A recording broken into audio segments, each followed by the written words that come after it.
साथ ले जाते हुए हम ये पब्लिक है प्रोग्राम में आवाम के मुद्दे उठाते रहते हैं। और आज का आवाम का मुद्दा बड़ा है, ये मुद्दा है बारिशों का। इन बारिशों के बाद क्या कुछ सूरत हाल है। और पिछले दिनों हमने देखा जब बर्फबारी हुई तो हमने श्रीनगर म्यूनिसिपल कॉरपोरेशन को सबसे ज़्यादा एक्टिव देखा। लोग रात भर बर्फबारी होती रही, बर्फबारी में सुबह हमने देखा सबसे पहले श्रीनगर म्यूनिसिपल कॉरपोरेशन का कमिश्नर रोड पे था। और जब कमिश्नर रोड पे हो तो फिर उसके मुलाजिम जो है, उसकी मैन एंड मशीनरी है, वो रोड पे थी। और सुबह सुबह कोई घर से झांकता था तो देख रहा था कि श्रीनगर म्यूनिसिपल कॉरपोरेशन का एहलकार, श्रीनगर म्यूनिसिपल कॉरपोरेशन की मशीनरी काम कर रही है। आज भी बारिश हुई और इन बारिशों में श्रीनगर म्यूनिसिपल कॉरपोरेशन की एक बड़ी जिम्मेदारी इसलिए भी आती है क्योंकि श्रीनगर में जो निकासी आब है, यानी जो पानी की यहाँ पे जो हमारी सिचुएशन ख़राब हो जाती है, उससे जूझने के लिए, उससे निपटने के लिए इकदाम श्रीनगर म्यूनिसिपल कॉरपोरेशन को उठाने पड़ते हैं। तो इस वक्त श्रीनगर में क्या सिचुएशन है यही जानेंगे और क्या किया श्रीनगर म्यूनिसिपल कॉरपोरेशन ने। आज के इस प्रोग्राम में बराह रास्त हम ज्वाइन करेंगे Srinagar municipal corporation commissioner doctor Uwais को। डॉक्टर उवैस वो शख्सियतें जो IAS हैं, और पहली शख्सियत मुझे लगता है जब बांडीपोरा में थे तो मुझे बहुत से लोगों ने बताया कि अब हमारा नुकसान हो गया जब इनकी ट्रांसफ़र हुई। लेकिन ट्रांसफ़र जब हुई, लेकिन transfer is part of life, लेकिन श्रीनगर बहुत कम टाइम हुए ना ज्वाइन किए। लेकिन पिछले दिनों की बर्फबारी के बीच में लोगों ने एक बार फिर कहा कि हाँ जी चंगा अफसर है, अच्छा अफसर है, सुबह सुबह रोड पर है। तो आज क्या कुछ किया इन्होंने सुबह सुबह से लेकर अभी तक। मेरे साथ डॉक्टर उवैस ज्वाइन कर चुके हैं। बहुत बहुत शुक्रिया डॉक्टर उवैस साहब, बहुत खुश आमदीद आपका। थैंक यू डॉक्टर उवैस साहब, मैं जैसे कि शायद आपने ना सुना हो, लेकिन मैं एक चीज़ बता दूं, जब आप बांडीपोरा में थे और आपका ट्रांसफ़र हुआ पिछले महीने, तो मुझे बहुत से लोगों ने बताया कि भाई अच्छा नहीं हुआ हमारे साथ, कम से कम हमारा अफसर था, सुनता था, करता था, लेकिन दुआएं आपके लिए थी। तो ये शहर वालों की दुआएं, क्योंकि आपने रिसेंटली ज्वाइन किया, तो शहर वालों की दुआओं के लिए क्या कर रहे हैं आप? क्योंकि शहर वालों की सबसे मुसीबत इन बारिशों में ये पानी जो घरों तक आ जाता है, नदी गली कोचे में पानी आ जाता है, तो इसके लिए क्या कुछ किया है श्रीनगर म्यूनिसिपल कॉरपोरेशन ने? बहुत शुक्रिया। इसमें आप जैसा कि जानते हैं कि हमारे जो शहरों के इश्यूज होते हैं वो ज़्यादा कॉम्प्लिकेटेड होते हैं। आबादी वाला इलाका है और ट्रांसपोर्ट भी है और सीवरेज भी है, ड्रेनेज भी है, तो हर एक चीज़ को साथ में लेके चलना है। तो आज जैसे बारिश का माहौल था, आज हम भी बाहर थे, हमारी पूरी टीम बाहर थी और हमने इस चीज़ का जायज़ा लिया कि कहीं पे किसी बारिश की वजह से कोई आम जो शहरी है उसकी ज़िंदगी पे कोई ख़राब असर ना पड़े, वो अपना ट्रांसपोर्ट अवेल कर सके, वो अपने काम पे जा सके। और आप जानते हैं कि श्रीनगर की जो टोपोग्राफी है उसमें ज़्यादा बारिश होने से यहाँ पे वाटर रिटेंशन का प्रॉब्लम रहती है, पानी इकट्ठा होने की प्रॉब्लम रहती है। तो उसके लिए हमारा जो पूरा अमला है, हमारा ड्रेनेज जो है डिवीजन है, वो पूरी तरह से हरकत में था।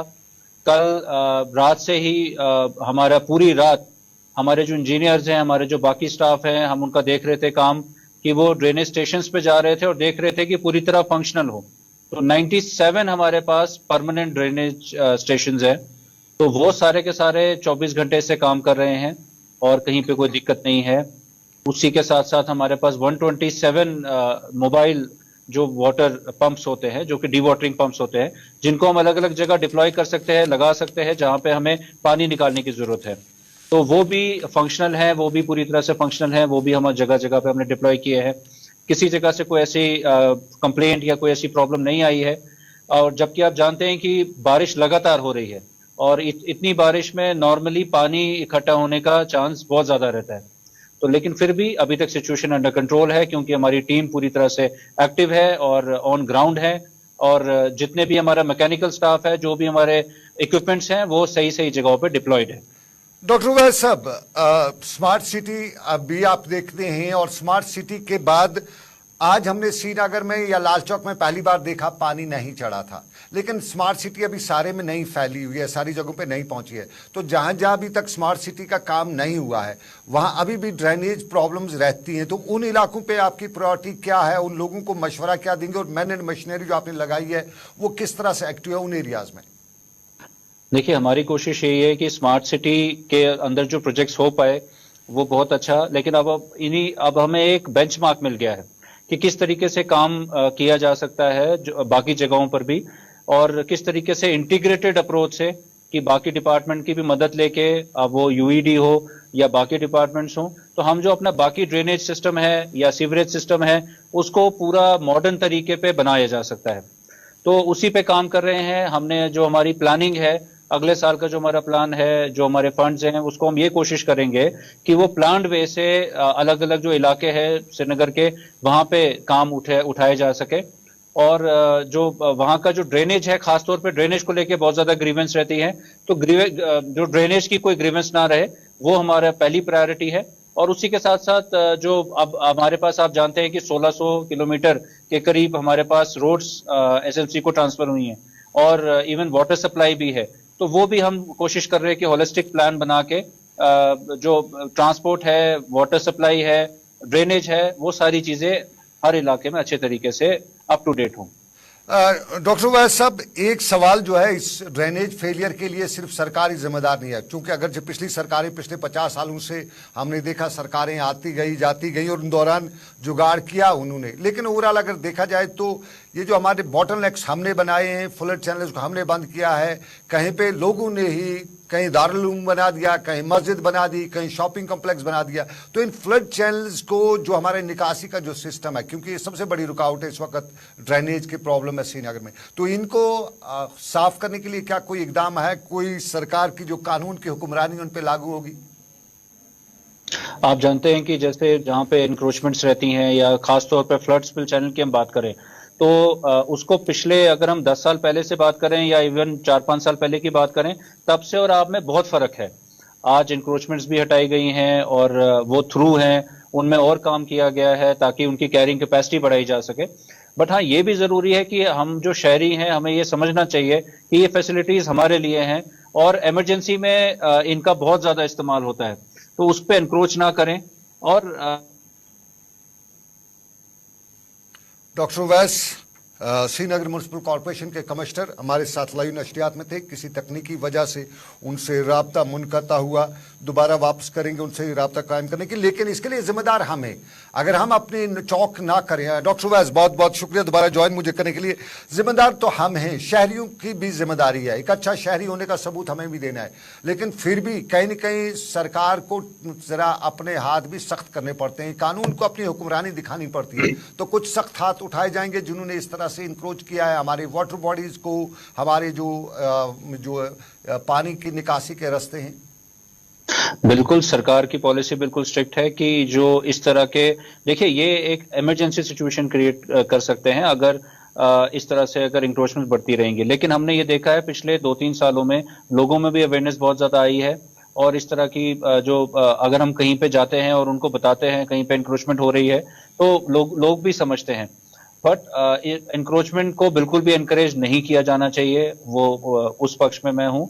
और दूसरा ये कि जो हमारे ये अगर वहाँ पे कॉलोनीज बन रही हैं, प्लांट कॉलोनीज बने, जो आने वाले टाइम में जो जिस तरह से पॉपुलेशन बढ़ती है, ट्रांसपोर्ट फैसिलिटी बढ़ती है, तो उसको कैरिंग कैपेसिटी हो वहाँ की रोड्स में। कहीं पे कोई कॉलोनी डेवलप करता है, ये एज वीसी एसडीए भी मैं चीज को मॉनिटर करने की कोशिश कर रहा हूँ कि किस तरीके से जो हमारी ग्रोथ है सिटी की, वो प्लान वे में हो। और इवन अगर कॉलोनीज हो, बाकी चीजें हो, वहां पे प्रॉपर ड्रेनेज हो, ताकि वाटर इनंडेशन या बाकी वाले खतरे वहां पे ना हो। तो ये चीज बहुत जरूरी है कि एज सिटीजन हम इस चीज को लेके चलें, कि ये नहीं कि पहले हम अपनी कॉलोनी बना लेते हैं और उसके बाद हम सोचते हैं कि अब हम ड्रेनेज कहाँ से निकालें या रोड कहाँ से निकालें।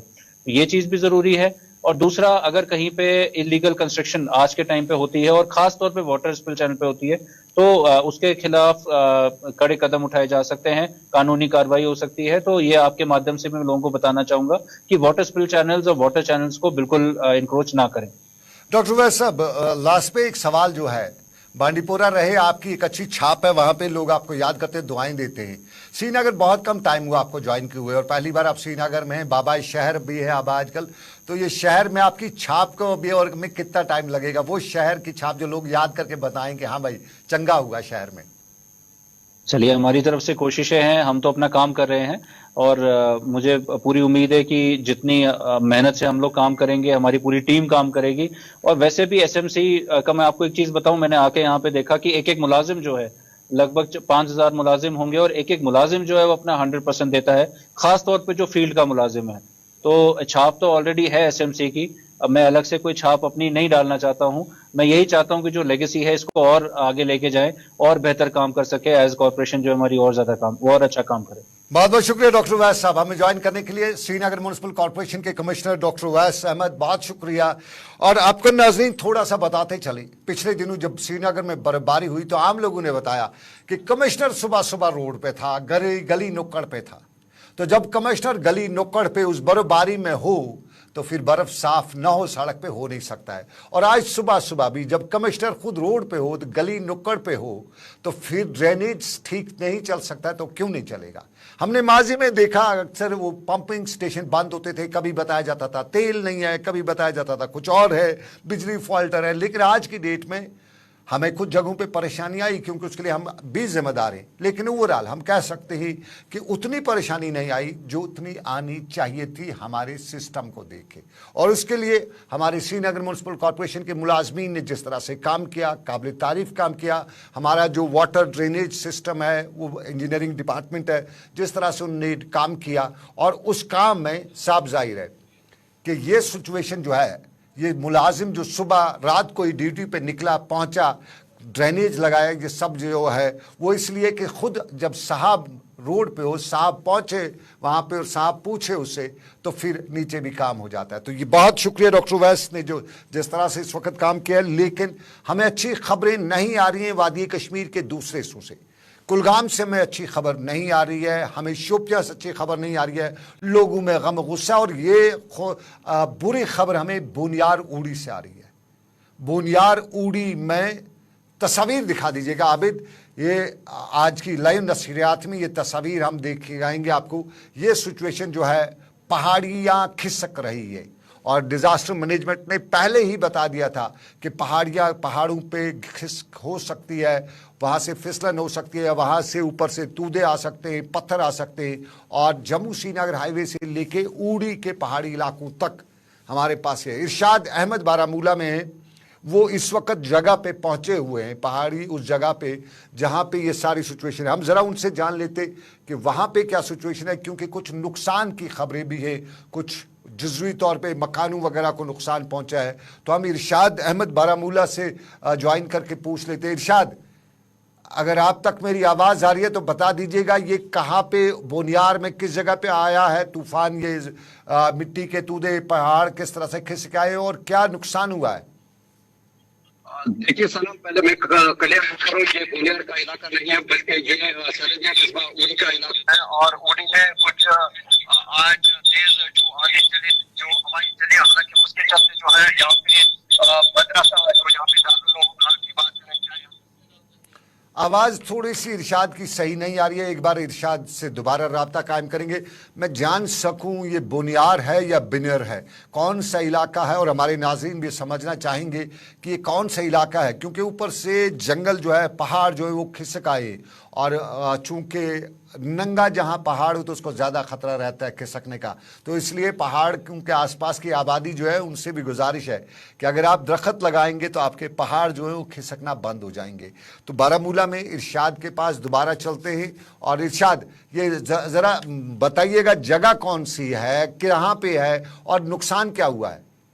देखिए, अगर हम सरहदी कस्बा उड़ी की बात करें, क्योंकि आज उड़ी में जो है तेज बारिशें भी हुई और इसके साथ साथ पहाड़ी इलाकों में बर्फबारी भी हुई, और इसके चलते यहाँ पे लैंड स्लाइडिंग जो है कुछ इलाकों में देखने को मिला। चाहे हम यहाँ पे नांबला इलाके की बात करें या इसके साथ साथ दीगर जो इलाके जाते हैं, चाहे हम गरकोट इलाके की बात करें। और अभी थोड़ी देर पहले हमारे पास ये जो तफसीलात पहुंचे, ये बताया जाता है फैजान मदरसा जो दारुल उलूम है, फैजान कुरान जो नांबला में दारुल उलूम है, हालांकि उसका जो छत है वो गिर गया है। और इसके साथ साथ देखा जाए वहां पे जो एक इलाका है फिलपित्रा बताया जाता है, जो नांबला का एक इलाका है, वहां पे भी मस्जिद का जो बाथरूम है वो भी गिर गया है। और इसके साथ साथ दीगर जो मकानों में जो है पानी भी आ चुका है। और देखा जाए ये बताया जाता है जो गरकोट का इलाका है, वहां पे एक मोहल्ले में गुलाम रसूल भट्ट का जो मकान है वो बिल्कुल जो है डैमेज हो चुका है लैंड स्लाइडिंग की वजह से। और देखा जाए बड़े बड़े पत्थर जो है वो यहाँ पे नीचे आए हैं और इसकी वजह से काफी नुकसान हुआ। और देखा जाए कुछ रास्ते जो है बर्फबारी की वजह से वो भी बंद है इस वक्त। और बाज़ाब्ता तौर पर यहाँ पे हथलंगा, बालाकोट, गोहालन या इसके साथ साथ दीगर इलाके जातों की बात करें जहाँ पे लोगों को काफी सारी मुश्किलातों का सामना करना पड़ा। और देखा जाए अभी थोड़ी देर पहले ये जो तेज हवाएं चलिए इस वक्त जो है ये हवाएं जो है बंद हुई और देखा जाए इसकी वजह से रिहायश पजीर घरों यानी कि छतों के साथ साथ चाहे दिगर इमारतों को जो है नुकसान पहुंचा। हालांकि जानी नुकसान से जो है यहाँ पे लोग बचे, अलबत्ता माली नुकसान जो है वो काफी बताया जाता है हुआ है। और देखा जाए यहाँ पे लोगों की तरफ से जो है इंतजामिया से अपील है जहाँ जहाँ पे भी हमारे जो मुश्किलात हैं इस वक्त उरूज पे उनको जो है खत्म करने में एक अहम रोल अदा करें ताकि आइंदा जो है इन लोगों को मुश्किलातों का सामना ना करना पड़े। और देखा जाए इस वक्त मामूली तौर पर जो है हल्की तौर पर बारिशें हो रही हैं और जो पहाड़ी इलाके हैं वहां पे भी बर्फबारी इस वक्त जो है वो लगातार जारी है। इरशाद जो तस्वीर हम देख रहे हैं ये विजुअल्स हैं जहां पे शायद पत्थर वगैरह गिराए, ये कौन सी जगह है? और साथ साथ में हमें यहाँ बर्फ नजर नहीं आ रही है, तो क्या यहाँ बर्फ नहीं पड़ी? और बर्फ अगर पड़ी तो किस किस एरिया के आसपास पड़ी है? देखिए जो पहाड़ी इलाके हैं, लाइन ऑफ कंट्रोल के नजदीकी इलाके हैं, वहां पे बर्फबारी अच्छी खासी हुई है और कल भी बर्फबारी हुई, आज भी हुई है। और ये जो विजुअल्स में जिन मकानों को जो है नुकसान पहुंचा ये गरकोट का इलाका है। गरकोट के साथ साथ चाहे हम नांबला इलाके की बात करें वहां पे इस तरह की सिचुएशन जो है वो देखने को मिले। और जो छतों का ये जो रूप छत है मकानों के, हालांकि उनमें भी जो है काफी नुकसान पहुंचा। और यहाँ पे फैजान उला कुरान यानी कि जो नांबला में जो मदरसा है उसका जो छत है वो पूरी तरह से गिर गया है। और इस वक्त जरा इरशाद एक और बात बता दीजिए, बारामूला में आपने जिस तरह बताया ये तस्वीर जो है नामला गरकोट की हैं, तो गरकोट से लेके नामला तक जो है वो वहाँ पे बारिशें हुई हैं, पहाड़ वगैरह खिसकाए, लेकिन जरा ये बताइएगा बर्फ बारामूला में किस किस एरिया में पड़ी है? क्योंकि आप एलओसी का बता रहे तो एलओसी लंबा है, कुछ पर्टिकुलर एरियाज में, और कितने के करीब बर्फ पड़ी है?